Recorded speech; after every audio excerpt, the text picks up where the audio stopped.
Okay, so this book really kind of blew me away. Oy. Childhood's End. Clarke wrote it way back when, like in the 50s. But it's crazy how relevant it still feels today. Hmm. Especially that whole thing with the alien ships just appearing over cities. I mean, it's like Yeah, Independence Day ripped that straight from the book. it did. Clarke even mentions it in the foreword, Yeah. actually. Like, hey, that blockbuster, Great. Yeah, that was my idea. Huh. But Well, he's got a point. yeah, imitation, they say, it's the Yeah. sincerest form of flattery, right? Right.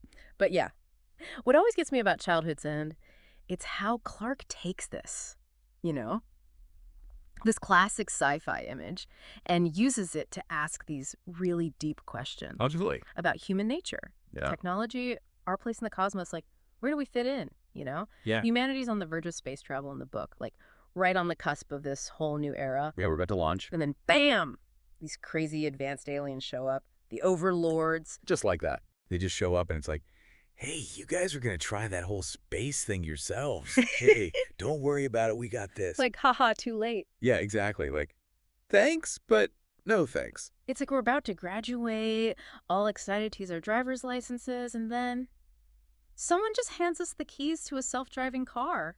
Uh-huh. That's a good one. Like, it's helpful, sure, but it kind of takes the fun out of it, you know? Yeah, there's that element of discovery that's just gone. Exactly. And the thing is, we don't even know what these overlords look like. Right. That's part of what makes it so unsettling. It's like this creepy mystery. Totally. That fear of the unknown.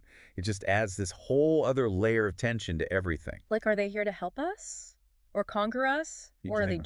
judging us? Who knows? Clarke leaves us guessing for a good while.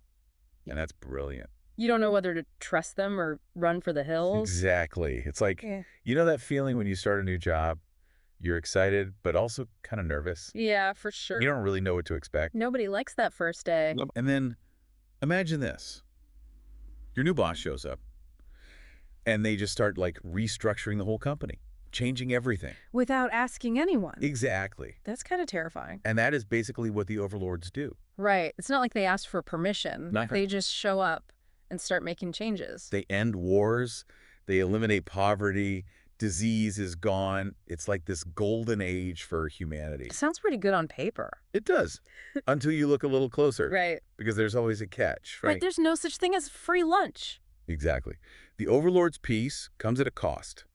They're basically forcing humanity into this mold, a utopia of their own design. So we're sacrificing freedom for security. In a way, yes, individual expression, our drive to explore, to invent, it's all kind of subsumed into this, this idea of collective harmony. It makes you wonder, is this truly progress or just a gilded cage? That is the question, isn't it? And who embodies that tension better than Ricky Stormgren? Oh yeah, Stormgren. What a character. Talk about a guy caught between a rock and a hard place. Seriously. He's the UN Secretary General, working directly with the Overlords, advocating for their guidance and all that. He's like their spokesperson almost. But at the same time, he's got this obsession with seeing what they really look like. He's got to know. He even gets caught in that tunnel kidnapping, orchestrated by his own people, Can you imagine? just for a chance to peek behind the curtain. That's how badly he needs to know. It's kind of sad, actually. It is. But it's also what makes him so human. He's relatable. Yeah, exactly. Stormgren's journey, it highlights that conflict we all feel between trust, suspicion, and the need to understand. You gotta know why. Yes. Well, on one hand, He sees the good the Overlords have brought, peace, prosperity. but he can't shake this feeling that something's off. Like it's all too perfect. And then remember that physicist he works with, Vaguely. the one who suggests that the vision screen, the one the Overlords use to communicate. He thinks it might be more than just a screen. Like a two-way mirror or something. More than that even. What if it's some form of mind control? Whoa. The book doesn't come right out and say it, but it makes you wonder. How much of humanity's progress is actually engineered? Right. How much free will are we willing to give up for a perfect world? And can we even call it perfect? If choice is taken away. Exactly. Those are the questions Clarke wants us to Of ask. course, not everyone's buying what the Overlords are selling. Oh, of course not. You've got Yeah. your rebels, your dissidents, people like Joe. Right. The freedom Those a fighter. fascinating character, He represents that instinct to resist control, even if that control seems benevolent. like that gut feeling that something's not right. Exactly. And the incident with the bullfight in Madrid, that really highlights this clash of ideologies. Yeah, that's a wild scene. We should probably talk about that next time. Definitely. It's a perfect example of how, even in this so-called utopia, there are still those who long for something more. More freedom, more agency, even more danger. Exactly. It's human nature, I guess. We'll pick it up there next time. Looking forward to it. So last time we were talking about that bullfight in Madrid Right. with Joe and the Freedom League, and it really got me thinking about how this whole Overlord situation, it's not as black and white as it seems. No, definitely not. It's like you've got the Right. overlords bringing peace and all, Mm. but they're also kind of taking away humanity's free will in the process. Exactly. And what's fascinating is this tension, this undercurrent of doubt, it's not just coming from like the fringe groups, Right, not just the rebels. It's even present among the elites. Like at that party. You know the one I'm talking about. Rupert Boyce's shindig. Yes, that's the one, Rupert Boyce. Oh, man. Boyce is such a He's like the richest guy on earth. Right. Sitting on a mountain of money thanks to the overlords. And what does he do with all that wealth? He builds himself a giant library. A library dedicated to parapsychology. Talk about a niche interest. It's like in the age of smartphones. He's that guy still collecting vinyl records. Totally. But there's something kind of endearing about it. Yeah, I know, Yes. right? Like here we are in this hyper-advanced world shaped by aliens. And Boyce is clinging to what some might call outdated pursuits. Yeah, he's holding on to that little spark of mystery. Exactly. And speaking of mysteries, remember that Overlord? What was his name? Rishverak. Cheverek, yeah, the one who shows up at the party. Yeah. Like, what's an all-powerful alien doing at a high society gathering? Right. You'd think he'd have better things to do. It's like he's drawn to Boyce's eccentricities. Maybe he senses something. Like beneath the surface of this seemingly perfect society, there's still this current of curiosity. A spark of the unknown. Exactly. And what better way to tap into that spark than with a good old-fashioned Ouija board? Uh-huh. Right. You've got to give Clarke credit for that one. It's such a brilliant scene. You've got all these brilliant minds at the pinnacle of human civilization, Yeah. messing around with a Ouija board. Like a bunch of teenagers at a sleepover. Exactly. But then it happens. The message comes through. And it's a doozy. Overlord base is on the planet of the star NGS 549672. Just like that. Their big secret is out. I mean, talk about a bombshell. Right. For decades, the Overlords kept their origins a secret. Shrouded in mystery. And here it is. Revealed through a Ouija board. You can't make this stuff up. It's classic Clarke. And it just goes to show you that even the most advanced technology can't completely control information. Or suppress human curiosity. Exactly. Yeah. We always find a way. And for Jan Roderick's, that message, it's like a call to action. Oh, yeah. That's where things really get interesting. This young guy, full of that unquenchable thirst for exploration. He's not going to let the Overlords clip humanity's wings. Exactly. He refuses to be confined to this gilded cage. So what does he do? He decides to find the Overlord's homeworld himself. Talk about ambitious. It's insane. It's They tried- crazy. We're talking about a civilization so advanced they make interstellar travel look like nothing. And he thinks he can just sneak onto one of their ships. That's the plan. Bold move. But that's what I love about Roderick's. He's got guts. He's not deterred by the impossible. He embodies that. That reckless spirit of exploration. That's what's always pushed humanity forward. Exactly. He teams up with that marine biologist. Professor Sullivan. Yeah, Sullivan. And they come up with this plan. It's ingenious. It's bonkers. They're gonna build him a hiding place inside a fake whale carcass. You can't make this stuff up. A fake whale. Of course. It's pure Clarke.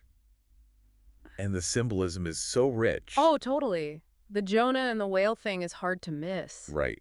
This journey into the unknown. Facing forces beyond our comprehension. Exactly. Mm. And that moment Yeah. where Corellin inspects the whale himself, Oh, yeah. What's up with that? it's like Clarke is hinting that the Overlords know what's going on, They know Roderick's is in there. but they let him go. Maybe they admire his spirit. Or maybe they know they can't stop him. Maybe some things Yeah. are beyond even their control. It's like that old saying, there's a crack in everything. That's how the light gets in. I like that. So there you have it. Jan Roderick's blasted off into the cosmos inside a fake whale. What a way to go. Talk about a leap of faith. And while he's out there, searching for answers. Humanity takes its own unexpected turn. Oh, yeah. Things are about to get weird. So last time we left off with Jan Roderick's hurtling through space inside a fake whale.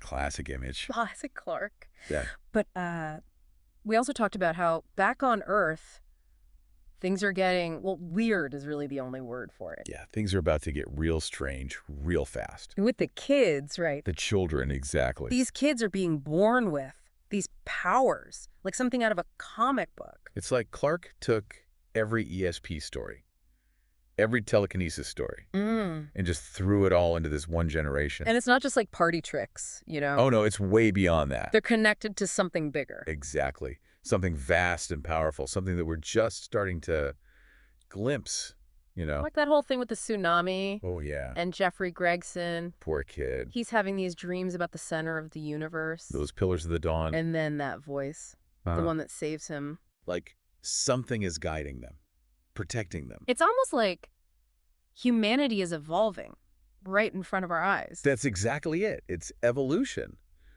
but not just physically, spiritually too. And the Overlords Right. are just watching it happen. What can they do, really? They're like the babysitters who suddenly realize the kids are way smarter than they are. That's a good one. And then Krellin drops the bomb Oh, yeah, the big reveal. that they're not actually in charge. It's like finding out your teacher is just reading from a textbook. They don't actually know any more than you do. Except in this case, the textbook is the Overmind? The overmind, exactly. This, well, we call it an entity, but it's so much bigger than that. It's like trying to explain the internet to a dog. Right. They get that we're doing something. Yeah. But they don't get what it is. And the overmind, it's on a whole other level. It makes the Overlords look like cavemen. Practically. But here's the thing. The overmind isn't here to conquer us. No. No. It wants us to join it. Join it, like in a hive mind kind of way. Kind of. But it's not about losing ourselves. It's about evolving, transcending our limitations. So those kids with the powers, They're the pioneers. the first ones to cross the finish line. In a way, yes. But what about everyone else? What about the parents? That's where it gets really interesting and really sad. Because they have to stay behind. Some of them, yes. Imagine that. Your child, this being of unimaginable potential, just floats away. Gone. And you're left there with this emptiness. It's like that feeling when your kids go off to college. Except it's a million times more intense. And then you got Jan Roderick's. Oh, yeah. Talk about bad timing. The guy spends decades in space. This is back to Earth, expecting to be greeted as a hero. And it's just empty. deserted. Like Yeah. everybody went out for coffee break and just forgot to come back. It's eerie and more than a little sad. It really drives home the point Yeah. that humanity, we're just a blip on the cosmic radar. And that the universe, it doesn't really care about our plans. Nope. It's got its own agenda. But Jan, ever the explorer, he sticks around for the grand finale. He's not going to miss this. The Overmind is approaching. And things are getting really strange. Stars are dimming, gravity's going haywire. It's like the universe is holding its breath. And then Earth just... Yeah, it dissolves. No explosion, no fanfare. Just a quiet merging. Like a drop of water falling into the ocean. Exactly. And that line, the stars are not for man. Chillin', right? But it makes you rethink everything. It's like Clarke is saying, our ultimate destiny, it's not out there among the stars. It's something bigger. Yeah. Something beyond. Something we can't even imagine. Not yet, anyway. So what does it all mean? What's the takeaway here? That's the beauty of Clarke. He doesn't give us easy answers. It thinks us ask the questions. Exactly. Childhood's End. It's not just a sci-fi novel. It's a philosophical exploration Of what it means to be human. in a universe that is vast and strange and ultimately unknowable It's a book that stays with you. long after you finish reading it. And it makes you look up at the stars with a sense of wonder. And maybe a little bit of fear. Just a little. Because we are part of something much bigger than ourselves. Yeah. Something we may never fully understand. And that's okay. It's more than okay. It's incredible. We hope you've enjoyed this deep dive into Arthur C. Clarke's Childhood's End. Until next time, keep exploring.